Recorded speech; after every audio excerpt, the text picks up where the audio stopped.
ज्या रात्री एका बहिणीच्या आर्त हाकेनं संपूर्ण सृष्टी हादरली. पण त्या रात्री असं काय घडलं की साक्षात नागदेवतेलाही पृथ्वीवर यावं लागलं? हे नागदेवा, माझ्या दादाचं रक्षण कर. माझे प्राण घे, पण त्याला सुखरूप परत आण. एका बहिणीच्या अश्रूंनी त्या भयाण रात्री नियतीचाही मार्ग बदलायला सुरुवात केली. सावित्री, घाबरू नको, तुझा दादा उद्या नक्की परत येईल. पण शिवा ज्या दिशेने निघाला होता तिथून आजवर एकही माणूस जिवंत परत आला नव्हता. मुली, आता तुझ्या भावाला फक्त नागदेवताच वाचवू शकतात. मी प्राण गेला तरी हा निर्जळी उपवास मोडणार नाही. एकीकडे बहिणीची भक्ती वाढत होती तर दुसरीकडे मृत्यू शिवाच्या अगदी जवळ पोहोचत होता. जंगलातील प्रत्येक पाऊल शिवाला मृत्यूच्या दारापर्यंत घेऊन जात होतं. देवा, फक्त माझ्या बहिणीसाठी मला सुरक्षित घरी पोहोचू दे.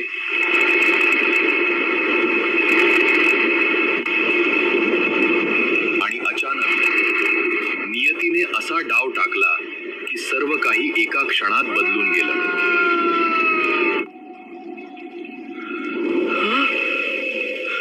मला माफ कर, कदाचित हा माझा शेवटचा श्वास असेल. हे नागराजा, माझ्या भक्तीची आज परीक्षा घे, पण माझ्या भावाचे प्राण वाचव. त्या एका आर्त हाकेने मंदिरातील प्रत्येक घंटा स्वतःहून घुमू लागली. आणि पुढच्याच क्षणी अंधार चिरत एक दिव्य सुवर्ण प्रकाश संपूर्ण जंगलात पसरला. त्या दिव्य तेजासमोर मृत्यूचाही थरकाप उडाला. भाऊ बहिणीच्या या पवित्र नात्यावर तुमचाही विश्वास असेल तर या कथेला लाईक नक्की करा. जिथे श्रद्धा, प्रेम आणि विश्वास असतो तिथे माझी कृपा सदैव असते. अशाच भक्तिमय कथा ऐकण्यासाठी चॅनल सबस्क्राईब करा. जाणून घेऊया त्या बहिणीच्या अढळ भक्तीची, नागदेवांच्या दिव्य कृपेची आणि नागपंचमीच्या या पवित्र व्रताची सुरुवात घडवणारी ही अद्भुत कथा. नागपंचमीला बहिणी भावासाठी उपवास का करतात? या व्रताची सुरुवात कशी झाली आणि एका बहिणीच्या भक्तीने नागदेव स्वतः पृथ्वीवर का अवतरले? श्रावण महिन्याची ती एक अत्यंत भयाण आणि काळीकुट्ट रात्र होती. आकाशात ढगांचा असा काही गडगडाट सुरू होता की जणू आज प्रलयच येणार आहे.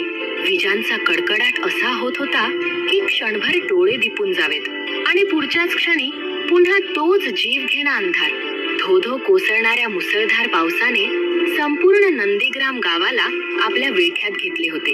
याच भयानक रात्री गावाबाहेरच्या एका निर्जन आणि शेकडो वर्ष जुन्या नाग मंदिरातून एका मुलीच्या आर्त हुंदक्यांचा आवाज येत होता. ती एक साधी, गरीब आणि निरागस मुलगी होती जिचे नाव होते सावित्री. ती साक्षात मृत्यूच्या दाढेत गेलेल्या आपल्या एकमेव भावासाठी, शिवासाठी नागदेवतेच्या चरणी स्वतःचे प्राणपणाला लावून प्रार्थना करत होती. तिच्या डोळ्यांतून वाहणारे अश्रू आणि तिची ती हृदयाला पीळ पाडणारी हाक इतकी शक्तिशाली होती की त्या रात्री साक्षात स्वर्ग हादरला आणि पृथ्वीवर असा एक दिव्य चमत्कार घडला ज्याने संपूर्ण जगाला भाऊ बहिणीच्या पवित्र नात्याची आणि नागदेवतेच्या अफाट कृपेची प्रचिती दिली. ही गोष्ट आहे महाराष्ट्रातील एका अत्यंत प्राचीन आणि निसर्गरम्य अशा नंदीग्राम गावाची. श्रावण महिना सुरू होताच हे गाव एखाद्या नंदनवनासारखे दिसायचे. सर्वत्र पसरलेली हिरवळ, मातीचा तो सुगंध आणि गावाच्या मध्यभागी असलेले शेकडो वर्ष जुने काळ्या पाषाणात कोरलेले नागदेवतेचे जागृत मंदिर. या मंदिरातून येणारा घंटानाद, कापूर आणि चंदनाचा सुगंध संपूर्ण गावाला भक्तीच्या रंगात रंगवून टाकायचा. याच गावात सावित्री आणि तिचा मोठा भाऊ शिवा राहत होते. लहानपणीच आई वडिलांचे छत्र हरपल्यामुळे सावित्रीसाठी तिचा भाऊ शिवा हाच तिचा पिता, तिची आई आणि तिचे सर्वस्व होता. शिवानेही स्वतःच्या पोटाला चिमटा काढून आपल्या लहान बहिणीला अत्यंत लाडात आणि संस्कारात वाढवले होते. गरिबी 5वीला पुजलेली असली तरी त्यांच्या झोपडीत प्रेमाची आणि समाधानाची कोणतीही कमतरता नव्हती. शिवा गावातल्या एका अत्यंत क्रूर आणि निष्ठुर अशा पाटलाकडे मजुरीचे काम करत असे. पाटील म्हणजे साक्षात यमराजच होता. श्रावण महिना सुरू होताच पाटलाला एका भयानक आणि असाध्य रोगाने ग्रासले. त्याच्या अंगाची लाही लाही होत होती. अनेक वैद्य आले आणि गेले, पण कुणालाही त्यावर उपाय सापडत नव्हता. शेवटी एका अत्यंत वृद्ध आणि जाणकार वैद्याने पाटलाला सांगितले की यावर एकच उपाय आहे. काळ्या पर्वताच्या पलीकडे असलेल्या सर्पदरीत एक अत्यंत दुर्मिळ अशी संजीवनी वेल मिळते. ती वेल आणून तिचा लेप लावला तरच हा आजार बरा होऊ शकतो. पण ती सर्पदरी म्हणजे साक्षात मृत्यूचा सापळा होता. तिथे सूर्यप्रकाशही पोचत नसे आणि पावला पावलावर विषारी सापांचे वारूळ होते.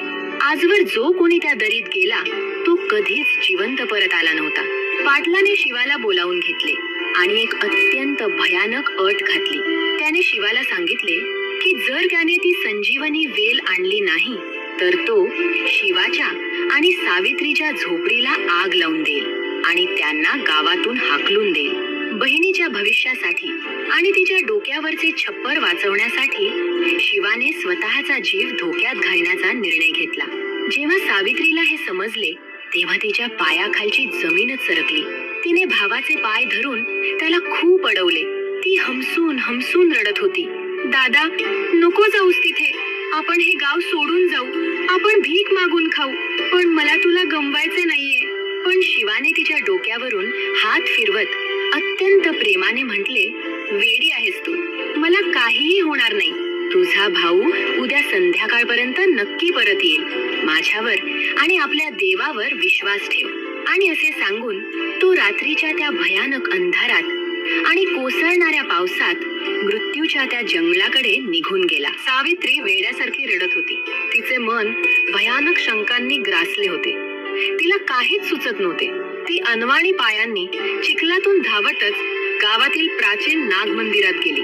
तिथे गाभाऱ्यात सिद्धेश्वर महाराज नावाचे एक अत्यंत वृद्ध आणि तपस्वी संत ध्यानस्थ बसले होते. ते नाग देवतेचे निस्सीम भक्त होते. त्यांच्या चेहऱ्यावर एक असे दिव्य तेज होते की त्यांच्याकडे पाहिल्यावर मनाला आपोआप शांती मिळायची. सावित्री त्यांच्या पायावर कोसळली आणि रडत रडत तिने सर्व हकीकत सांगितली.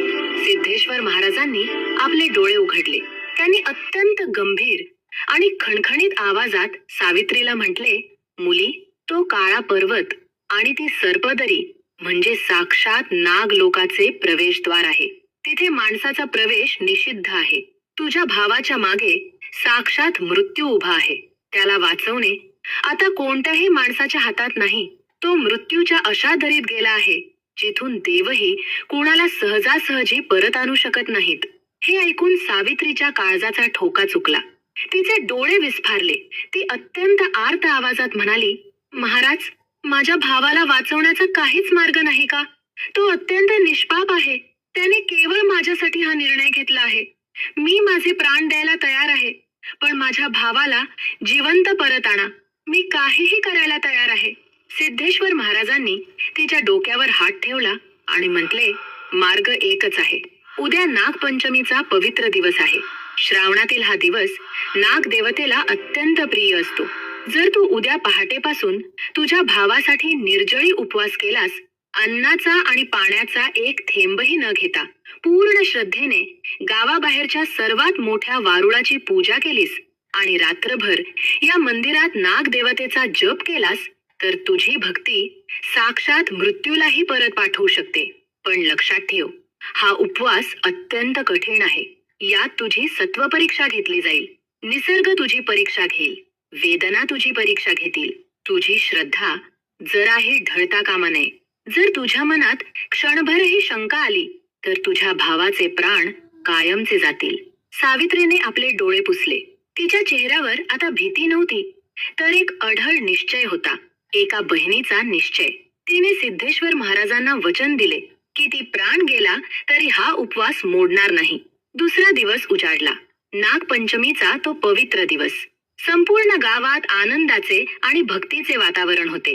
लोक नवीन कपडे घालून हातात पूजेचे ताट घेऊन मंदिराकडे जात होते. पण सावित्रीसाठी हा दिवस जीवघेणा होता. तिने पहाटेच उठून थंड पाण्याने स्नान केले. अंगावर एक साधी जुनी पण स्वच्छ साडी नेसली आणि ती पूजेच्या ताटात लाह्या, दूध, हळद कुंकू, फुले आणि दुर्वा घेऊन गावाबाहेरच्या एका अत्यंत प्राचीन आणि मोठ्या वारुळाजवळ गेली. मुसळधार पाऊस सुरू होता. अंगात थंडीने हुडहुडी भरली होती. पण सावित्रीचे लक्ष फक्त आपल्या भावाच्या रक्षणावर होते. तिने वारुळाची अत्यंत मनोभावे पूजा केली. वारुळाला हळद कुंकू लावले, लाह्या आणि दुर्वा वाहिल्या. वारुळावर दुधाची धार सोडताना तिने नाग देवतेला डोळे मिटून प्रार्थना केली. हे नागराजा, हे साक्षात महादेवांच्या गळ्यातील दागिन्या, तू या संपूर्ण जगाचा रक्षण करता आहेस. तू वासुकी आहेस, तू शेषनाग आहेस. माझ्या भावाचे रक्षण कर. माझ्या भावाच्या वाटेत येणाऱ्या प्रत्येक संकटाला दूर कर. माझ्या प्राणांची आहुती घे, पण त्याला सुखरूप घरी परत आण. मी तुझ्या चरणांची दासी आहे. माझ्या हाकेला ओर दे. दिवस हळूहळू पुढे सरकत होता. सावित्रीच्या घशाला कोरड पडली होती. ओठ सुकले होते. पायांना चिखलामुळे आणि काट्यांमुळे जखमा झाल्या होत्या. उपवासामुळे शरीरातील त्राण कमी होत होता. पण तिच्या तोंडातून येणाऱ्या ओम नागराजाय नमः या जपात एक सेकंदाचाही खंड पडला नाही. इकडे जंगलात मात्र शिवाची अवस्था अत्यंत भयंकर झाली होती. तो काळ्या पर्वताच्या जंगलात पोहोचला होता. सर्वत्र भयान अंधार होता. दिवसाही तिथे रात्रीसारखा काळोख दाटला होता. पायाखाली सुकलेला पालापाचोळा, चिखल आणि आजूबाजूला भयंकर सापांचे फुटकार ऐकू येत होते. प्रत्येक पावलावर त्याला मृत्यूची चाहूल लागत होती. अनेक संकटांचा सामना करत काट्याकुट्यांतून रस्ता काढत तो त्या दुर्मिळ संजीवनी वेलेजवळ पोहोचला. त्यानं ती वनस्पती अत्यंत काळजीपूर्वक मुळासकट उपटली आणि परतीचा मार्ग धरला. त्याला वाटले की आता आपले संकट टळले आहे. पण नियतीच्या मनात काही वेगळेच होते. अचानक आकाशात ढग फाटल्यासारखा पाऊस सुरू झाला. सर्वत्र पाणीच पाणी झाले. शिवा ज्या वाटेने आला होता ती वाट पूर्णपणे चिखलाने निसरडी झाली होती. शिवा धावत असताना अचानक त्याचा पाय एका मोठ्या दगडावरून घसरला आणि तो स्वतःचा तोल न सांभाळता एका अत्यंत खोल, अंधाऱ्या आणि खडकाळ दरीत जाऊन कोसळला. तो ज्या दरीत पडला ती एक प्राचीन आणि पडकी विहीर होती, जी आता सापांचे घर बनली होती.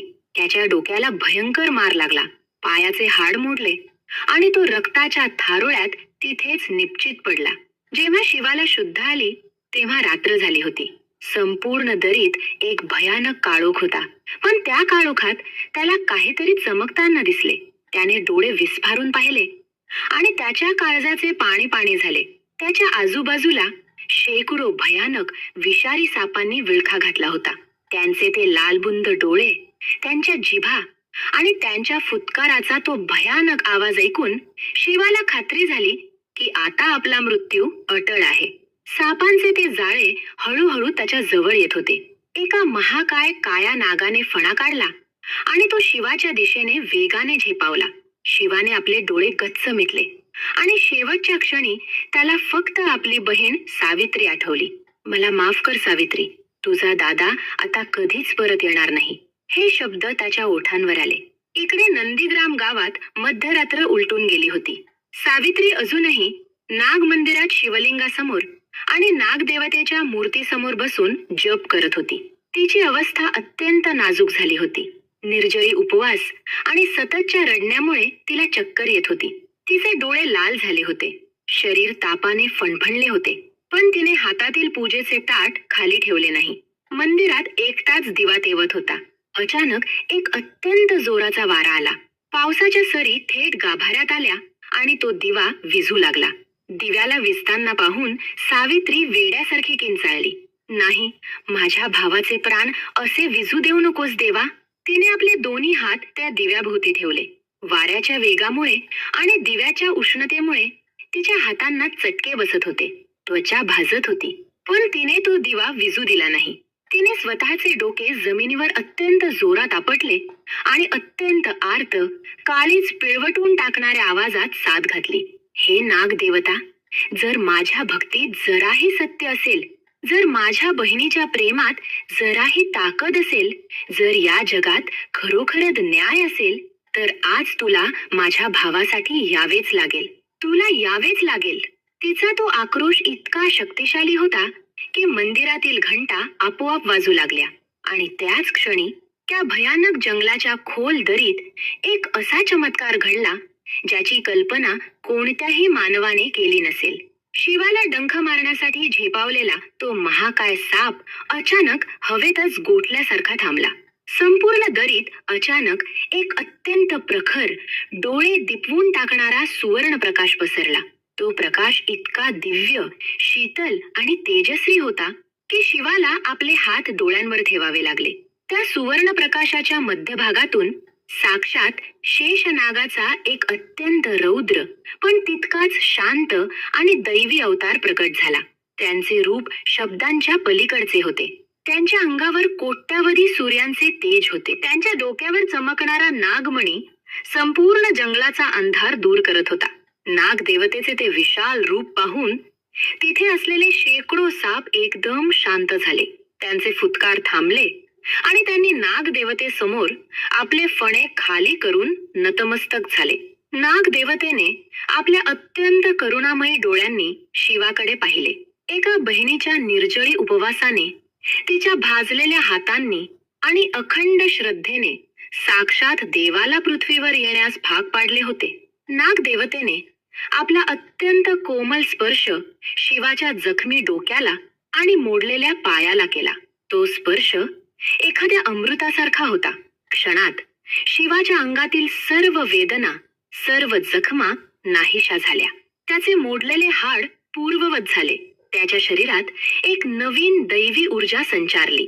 त्यानंतर नागदेवतेच्या एका संकेताने तिथल्या सापांनी एकत्र येऊन एक मोठी साखळी तयार केली आणि शिवाला अत्यंत सुरक्षितपणे त्या मृत्यूच्या दरीतून बाहेर काढले. शिवाला अजूनही स्वतःच्या डोळ्यांवर विश्वास बसत नव्हता.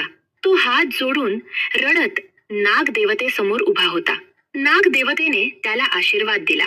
तुझ्या बहिणीच्या पुण्याने तुला जीवनदान दिले आहे. जा, तिचे रक्षण कर. आणि क्षणात तो दिव्य प्रकाश आकाशात विलीन झाला. साक्षात नागदेवाने एका भावाचे प्राण वाचवले होते. पहाट होत होती. पावसाचा जोर ओसरला होता. नंदीग्राम गावातले लोक शिवाला शोधण्यासाठी जमा झाले होते. सर्वांना वाटले होते की आता शिवा जिवंत परत येणे शक्य नाही. सिद्धेश्वर महाराज आणि गावकरी नाग मंदिरात पोहोचले. तिथे सावित्री दिव्यासमोर मूर्छित होऊन पडली होती. तिचे हात भाजलेले होते. कपाळावर जखम होती. गावकऱ्यांना वाटले की आता सर्व संपले.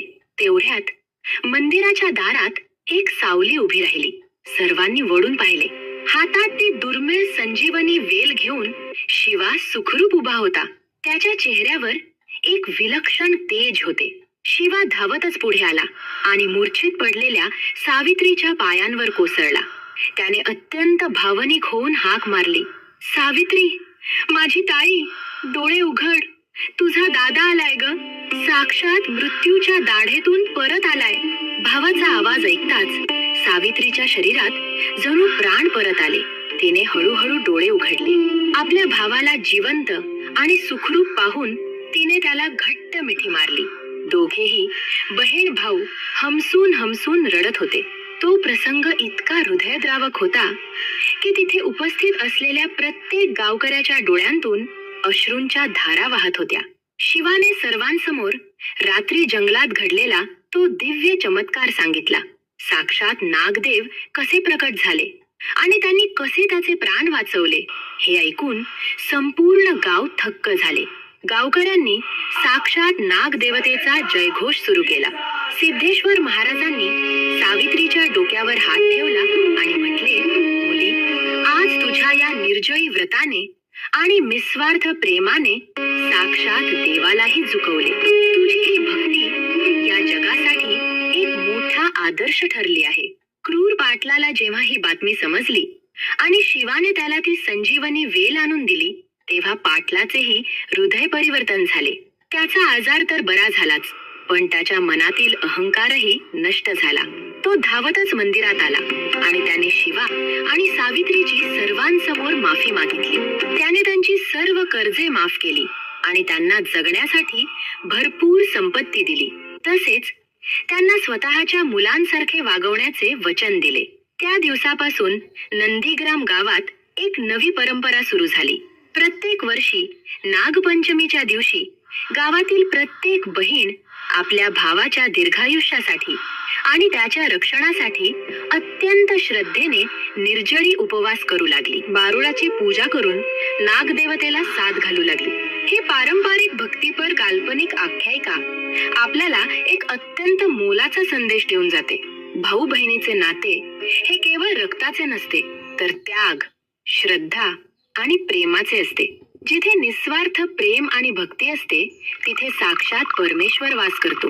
जो कोणी खऱ्या मनाने आणि अत्यंत श्रद्धेने नागदेवतेची पूजा करतो, कोणत्याही मुक्या प्राणाला इजा करत नाही आणि निसर्गाचा आदर करतो, त्याच्यावर नागदेवांची अफाट कृपा सदैव राहते. त्याच्या वाटेत आलेले प्रत्येक संकट साक्षात नागराज दूर करतात.